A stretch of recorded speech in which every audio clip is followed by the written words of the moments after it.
अब हमारे सामने क्वेश्चन आता है that what are the privileges available to the members of parliament.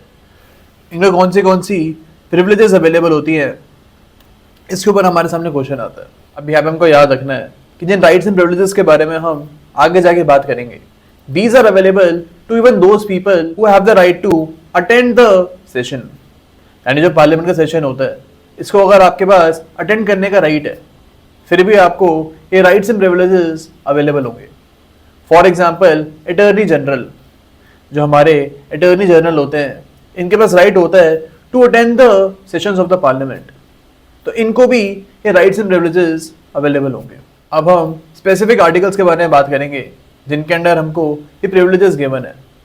First of all article 105 clause 1 and article 194 clause 1 के under members have the right of freedom of speech and expression. Parliament में ये कुछ भी बोल सकते हैं and इनके खिलाफ कोर्ट की प्रोसीडिंग्स स्टार्ट नहीं होगी। The members have the freedom of speech and expression according to these articles. इसके अलावा we have article number 105 clause 2, article 105 clause 2 and article 194 clause 2। यहां पे अगर आप देखोगे लिखा हुआ है that the members of parliament are not answerable to the court, are not answerable to the court for anything done or said, for anything done or said during giving the vote in the session, during giving the vote in the session। यानी जब ये vote दे रहे होते हैं, इस time पे भी इनके पास पार्लियामेंट प्रिविलेज है कि इनके एक्ट को कोर्ट स्क्रूटिनाइज नहीं कर सकती है। अब यहाँ पे हमारे सामने दो केसेस आएंगे, इनको हम बाद में डिस्कस करेंगे, लेकिन अभी हम सारी राइट्स एंड प्रिविलेजेस को एक बार डिस्कस कर लेते हैं। अब आप लिख सकते हो that after 44th amendment, after 44th amendment some more rights were given to the members of the parliament. ये राइट हो सकते हैं right to manage the proceedings, right to manage the proceedings of the parliament. इसके अलावा right to manage publications of the parliament. जो parliament की proceedings है, इसकी जो पब्लिकेशन होगी फॉर द पब्लिक, इसको भी कंट्रोल किया जा सकता है बाय द पार्लियामेंट। इसके अलावा हो सकता है right to punish for the contempt of house, right to punish for the contempt of house.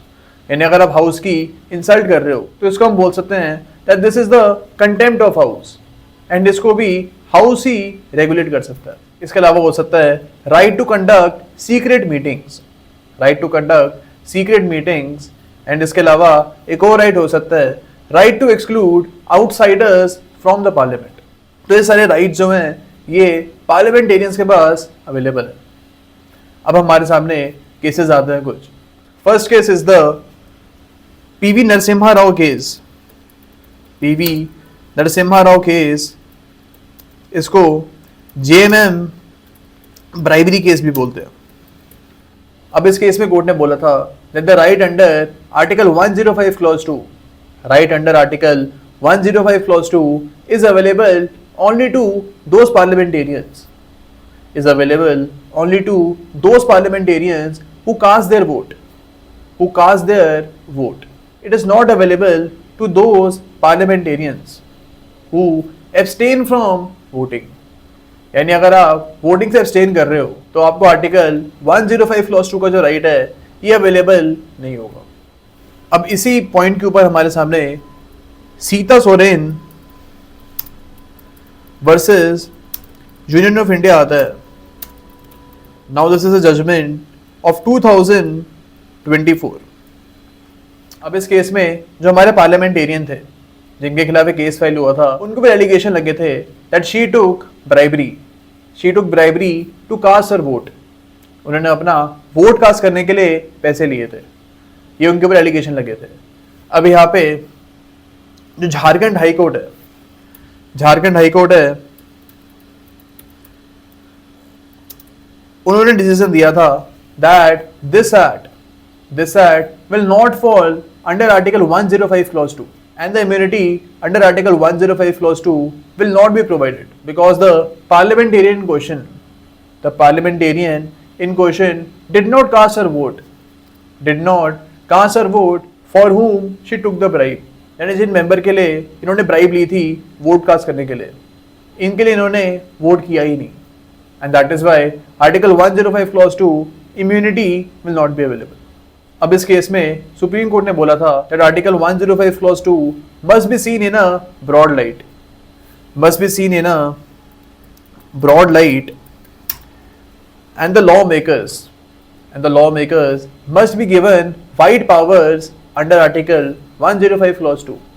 They have the right to speak their minds freely, they have the right to speak their minds freely, and the appellant was provided the immunity under article 105 clause 2 according to this case. इस case में eventually जो हमारे appellant होते हैं उनको immunity मिल गई थी article 105 में, एंड उनको हम बोल सकते हैं कि इस केस में एक्विट कर दिया था। इसके अलावा हमारे सामने क्वींस बेंच केस आता है। अब इस केस में कोर्ट ने बोला था that the parliament has the right to exclude any person from the proceedings of the parliament. Okay, तो ये केसेस हमको यहाँ पे याद रखने हैं with respect to the parliament privileges.